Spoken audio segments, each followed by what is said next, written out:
बल्दी इंतखाबात में इल्ज़ाम के सिवा कोई पॉलिसी नहीं, हुकूमत और ओवैसी बरादरान पर शदीद तनकीद। कविता साबिक रुकन पार्लियामेंट और तेलंगाना जागृति के सदर कविता ने बल्दिया इंतखाबात के पस मंज़र में सहाफ़ियों से बातचीत करते हुए रियासती हुकूमत और ओवैसी बरादरान को सख्त तनकीद का इशारा बनाया। इन्होंने कहा कि बल्दी इंतखाबात की इंतखाबी मुहिम में तमाम सियासी जमातें एक दूसरे पर इल्ज़ाम तराशी में मसरूफ़ रहे, मगर कहीं भी अवामी मसाइल के हल या किसी ठोस पॉलिसी पर बात नहीं की गई। कविता ने कहा कि बीजेपी के कौमी सदर ने तेलंगाना के दौर के दौरान महबूब नगर जैसे पसमानदा इलाकों में अवामी मसाइल को अक्सर नज़रअंदाज कर दिया, जबकि एक भी महबूब नगर में 2 दिन में एक मरतबा पानी आता है और 30 साल कबल चलने वाली सिटी बस खिदमत अब बंद हो चुकी है। रियासती हुकूमत ने बजट पर तनकीद करते हुए कविता ने कहा कि माइनॉरिटी फाइनेंस कॉरपोरेशन अबलन ठप होकर रह गई। बीआरएस हुकूमत के दौर में मंजूर शुदा बजट से ज़्यादा रकम कांग्रेस हुकूमत ने मख्तस करने के ऐलानात तो किए, मगर अमली तौर पर खर्च वही पुराना रहा, जिससे वाज़ेह होता है कि अक़लियती के तय दोनों हुकूमतों का रवैया एक जैसा है। इन्होंने कहा कि ओल्ड सिटी समेत अक़लियती इलाकों में बुनियादी सहूलियतों को शदीद कमी है, गंदा पानी आता है, सिटी बस खिदमत खराब है, मगर इन मसाइल पर संजीदा तवज्जो नहीं दी जा रही है।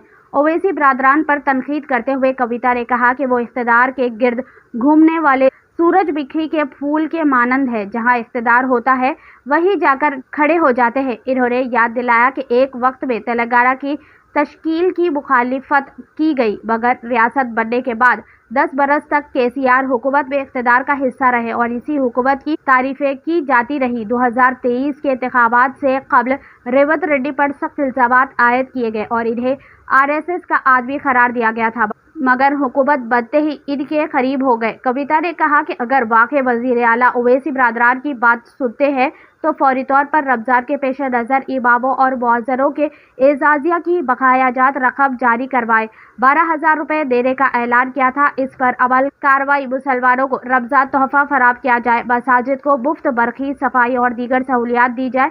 इन्होंने सवाल किया कि अगर 2 बरस से हुकूमत के साथ है तो अब तक अक़लियती इलाकों में कोई ठोस तरक्की क्यों नज़र नहीं आती। कविता ने अवाम से अपील की है कि वो बल्दी इंतखाबात में महज नारों और दावों पर नहीं, बल्कि कारकर्दगी और दयानत को बुनियादी बनाकर अपना वोट इस्तेमाल करें। आइए देखते हैं ये रिपोर्ट। ऐसे ही अहम और खास खबरों के लिए UNN 24 न्यूज़ चैनल को लाइक करें, सब्सक्राइब करें, शेयर भी ज़रूर करें। माइनॉरिटी का बजट बीआरएस में भी जो आया वो भी पूरा खर्च नहीं हुआ। इनफैक्ट पूरा माइनॉरिटी फाइनेंस कॉरपोरेशन तबसा हो गया बीआरएस के हुकूमत में। कांग्रेस आने के बाद अनाउंसमेंट बड़ा करे, लेकिन खर्चा उन्होंने भी उतना ही करे, ज़्यादा कुछ खर्चा नहीं करे। तो माइनॉरिटियों के वास्ते दोनों सरकारों का एक ही रवैया रहा। और रही बात ओवैसी ब्रदर्स की, अब देखिए उन्होंने कैसे है, जैसा सनफ्लावर रहता ना भाई, सनफ्लावर सन के गोल गोल घूमते रहता, Owaisi brothers MIM party power के गोल गोल घूमते रहते। जो भी पावर में, जो भी इख्तिदार में, उनके साथ रहते। उन्होंने पहले तेलंगाना को अपोज करे, रॉयल तेलंगाना होना बोल के बोले, लेकिन जब तेलंगाना बना और केसीआर साहब हुकूमत में आए, जिनका मेन एजेंडा ही तेलंगाना फॉर्मेशन था, लेकिन उनके साथ मिलकर 10,000 पावर में शेयर करे। उस टाइम पे केसीआर साहब के वावा करते रहे।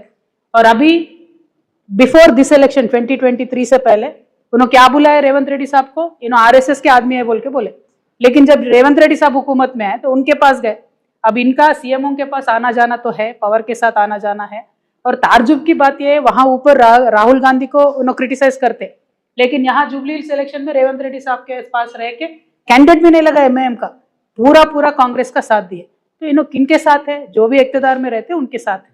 तो मेरा इनसे रिक्वेस्ट ये है, आप सीएमओ के पास आपका आना जाना रहता, सीएम आपके बात सुनते बोल के आप दावा कर रहे हैं ना, तो इमीडिएटली रेवंत रेड्डी साहब को बोल के, अभी रमजान आ रहा ना भाई, 7-8 दिन में रमजान आ रहा, तो इमाम और मौजनों के जो भी पेंडिंग है वो इमीडिएटली दिलाइए। और इमाम और मौजनों को 6,000 से 12,000 करते बोल के बोले कांग्रेस गवर्नमेंट, आज तक नहीं करे 2 साल में। और आपको एक सवाल है मेरी MIM पार्टी को और ओवैसी ब्रदर्स से, आप 2 साल से आप रेवंत रेड्डी साहब के साथ है, क्यों फिर एक भी बार रमजान का तोहफा नहीं दिलाया आप? अगर आप सरकार के साथ है, हुकूमत के साथ है, सीएम साहब आपके बात सुनते हैं, क्यों नहीं दिलाए? और क्या डेवलपमेंट है भाई ओल्ड सिटी में?